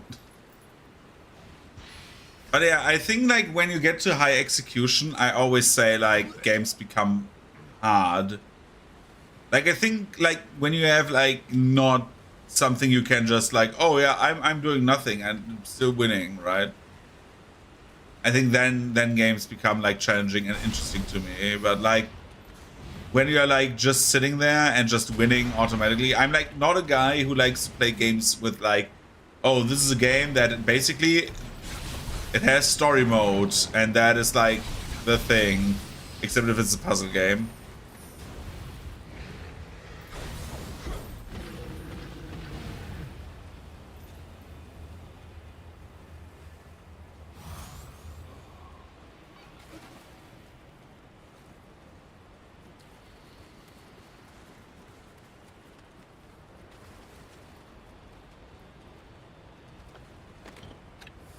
This guy dies now.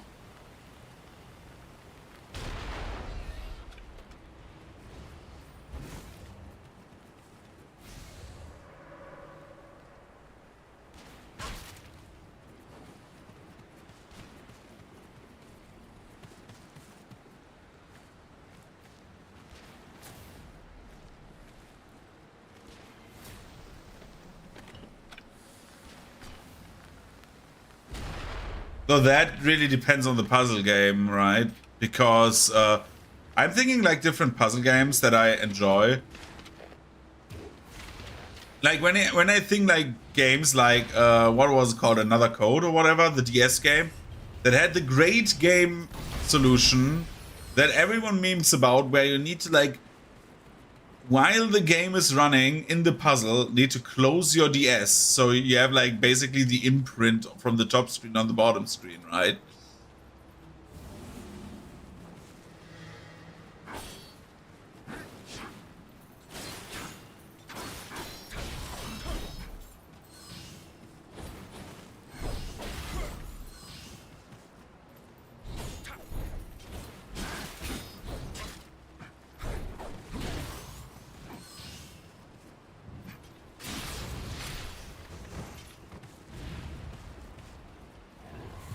Yeah, I mean, yeah, that's also true, right? They're not suddenly asking you calculus. It's like, yeah, absolutely not.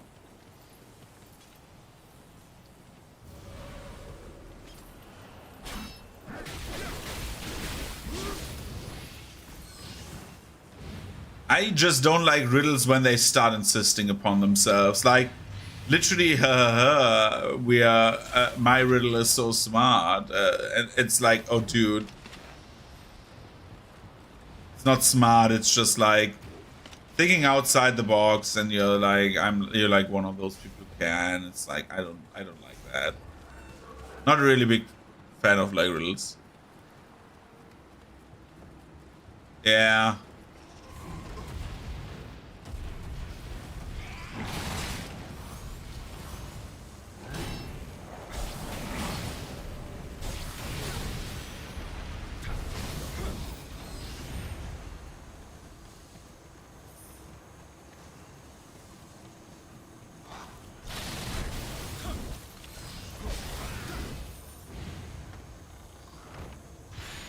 Riddles very much like, I feel like, oh, it's a gotcha solution. So like actual like thinking. That's not like to say that I've never used a riddle in like a D&D campaign or something like that, but like that's a staple basically, the Sphinx asking for a riddle. Yeah, I could see that, yeah.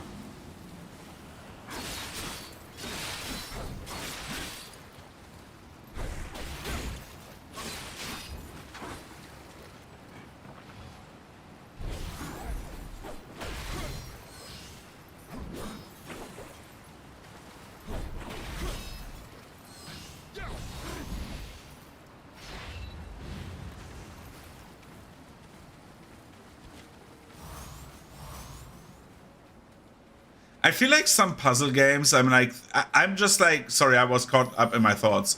I feel like some puzzle games that I really like, for example, the Ace Attorney games, again, which are more like a mix out of like a visual novel and a puzzle game. They have like very big visual novel aspects, but like because you basically, in theory, you cannot like fuck up your case. You know what I say? Like you have a failure state, you can like get kicked back to the checkpoint if you don't understand the case. So I would like say for the most part there's like 2 cases or so that I would say they're like not logical thinking. But the problem is like it's also a bit of a drama. So yeah, well, like a drama in terms of like, oh, it's like court drama, right?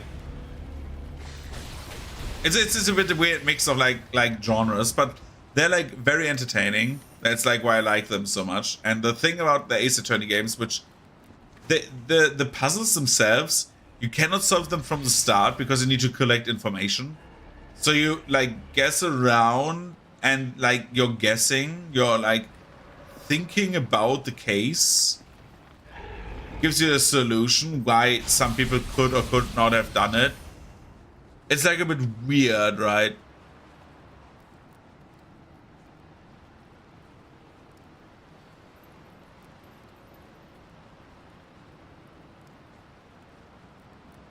Okay, yeah, but these games are designed about the around the invincibility frames. It's like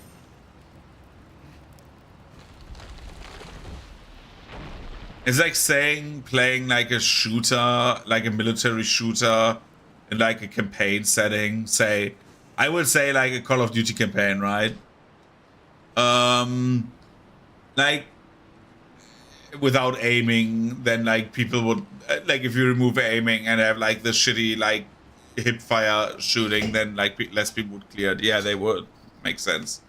But yeah, most point and click games, you always get stuck and end up randomly clicking on the screen until you accidentally find some item.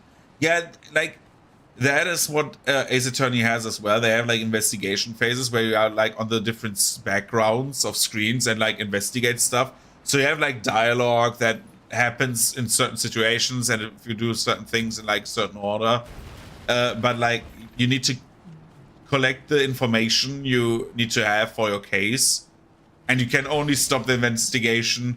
Like it allows you only to stop it once you have like literally found everything you need.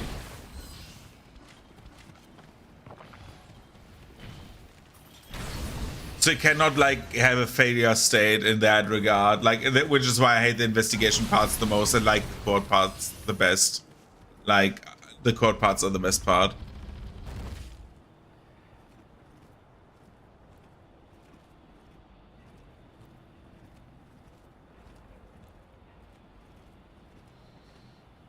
Let's make Call of Duty campaign that you die in one shot.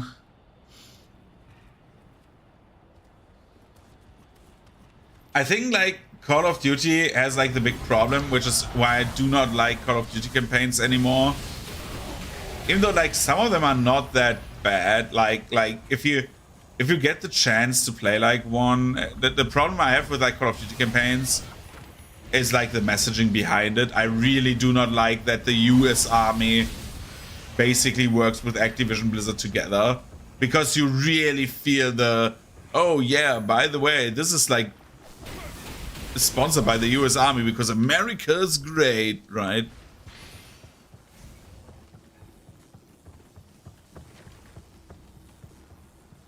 But like I think the Call of Duty campaigns are just like after a while so boring because they do not allow for like enemy variety, because everyone is a guy with a gun.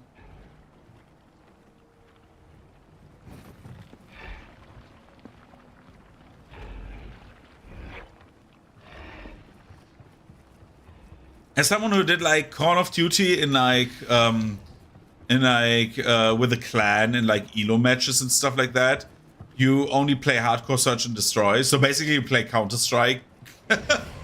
It's like literally the mode you play. It's a bit weird, but well, you play only hardcore search and destroy, which is my favorite mode, like to this day for the most part. But you need to have people you like want to play with, right?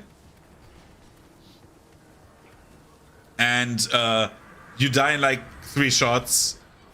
But the problem back when I played, like that is a long time ago. The last time I played Hardcore Search and Destroy was in Black Ops 1. So that, right?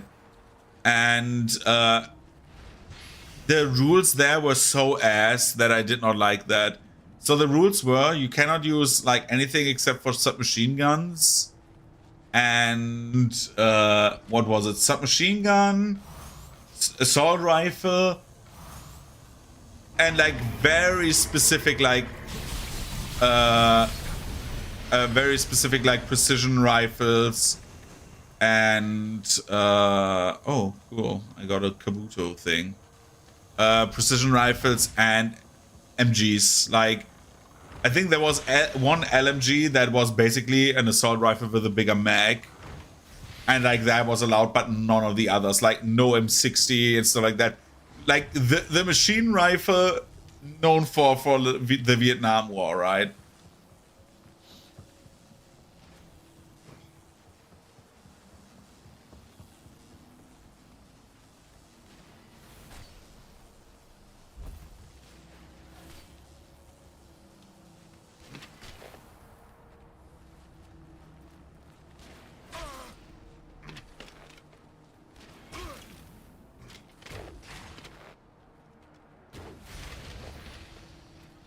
Like when Unreal Tournament 24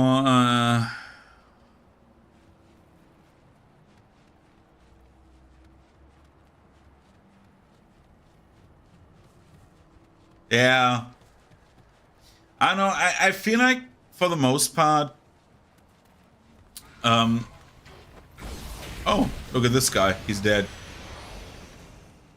For the most part I really enjoy for like competitive play shooters where you don't live for very long. But again, like my favorite shooter, like period, I think is Titanfall. I really love Titanfall. I think it was like the best Call of Duty they've ever made. And I'm usually like not a very big fan of like only COD. I like Battlefield a bit more because of the variety. But I think like EA, like DICE especially, is like together with like Star Wars Battlefront 2, like the new one, which in the end got really good. I have to say that, like they really made a good game in the end. The start was ass, but like the new Star Wars Battlefront 2, it had like really yeah, Titanfall is also EA. It's Respawn. Which is so sad because like Respawn was about to make a Star Wars game and they cancelled it, and Respawn was about to make more stuff and they cancelled it, and Respawn was about to do a Titanfall game and they made out of that Apex Legends, which I've never played, and was told, dude, play Apex, it's really good. And I'm like, dude, I don't care. I want to play Titanfall. So the thing about like I even back in the day when I had my shitty like 450 euros of like payment when I was like working as a cashier, I was thinking about getting the Titanfall version with the electronic Titan that you could like plug in to your like wall socket as a lamp. But then I like my parents as you said, if you bring that here, you will get kicked out. I'm not a fan of battle royales as well. I hate battle royales for the most part. I think the only one I played long, like there's two I played longer. The first one is I played for a very long time actually. I played second, let this guy do his thing.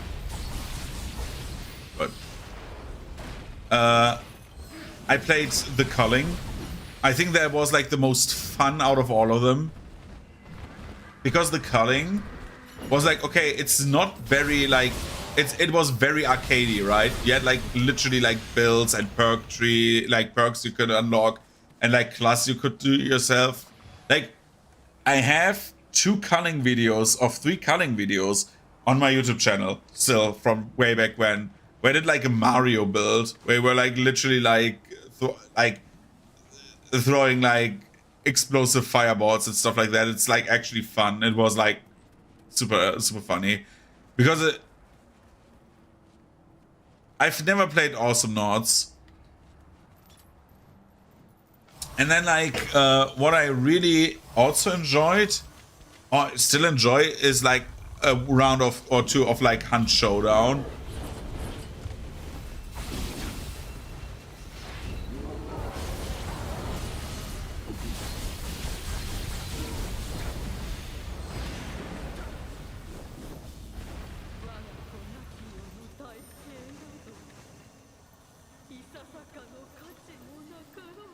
No, I did not. Give me like a few seconds. Bup,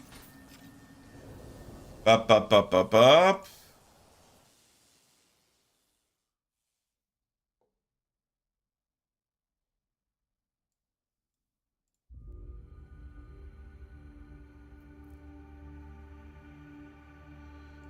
Okay, then I would like think about like which of the topics I would to tackle. I would like to tackle, because the problem with like the D&D stuff is not that like I do not want to do it. The problem with the D&D stuff is always that what is like happening? Okay, the problem with the D&D stuff is usually there's like in theory one main setting which like Baldur's Gate plays in also, right? Oh. Dude. But like in theory, like even like Wizards of the Coast has like 5 or 6 different main settings. It's like very much same with like Pathfinder. Do you remember the start of the cinematic when you click new game in Elden Ring? Yeah. Why?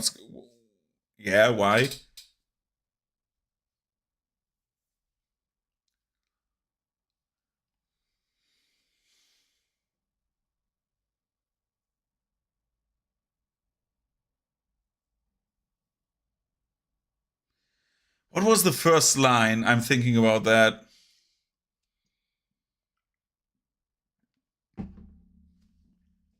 What is the first line?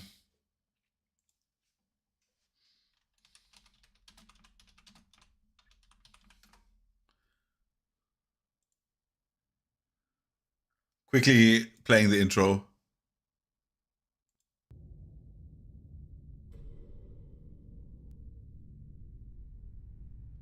Fallen leaves tell a story. That one? The Fallen Leaves tell a story?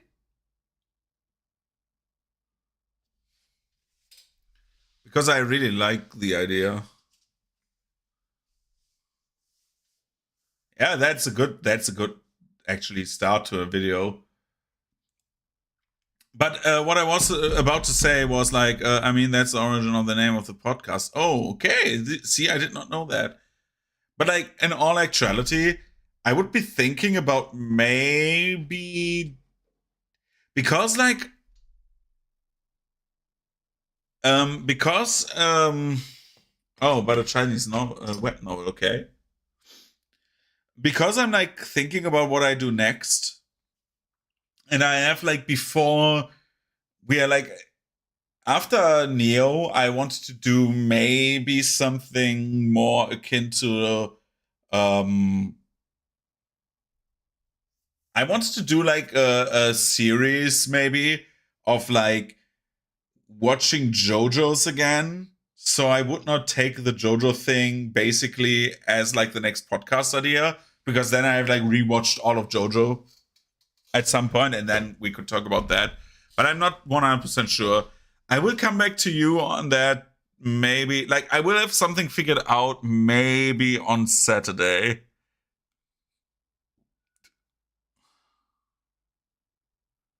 Yeah. It's a very good symbolism. I really like it. Like I would come back like on with a topic on Saturday, then I will like say, okay, I have these topics, pick one, like finalize these, right? Because then I have like something prepared even. Okay. So I'm heading to bed. I need to work tomorrow. I wish you a good night. Oh, nice. That's great. That's great. Like, having a lineup already is really good. But yeah, again, I need to head to bed. Otherwise, I'm not like literally like getting up tomorrow in the morning. Thank you for watching. See you around. I will talk to you about like it's gonna be about like again like maybe we will see each other. I don't know if we could see each other tomorrow. I have something planned, but so I don't know. Otherwise, probably Sunday, but we will see. I will be gone. Thank you for watching. See you around. Bye bye.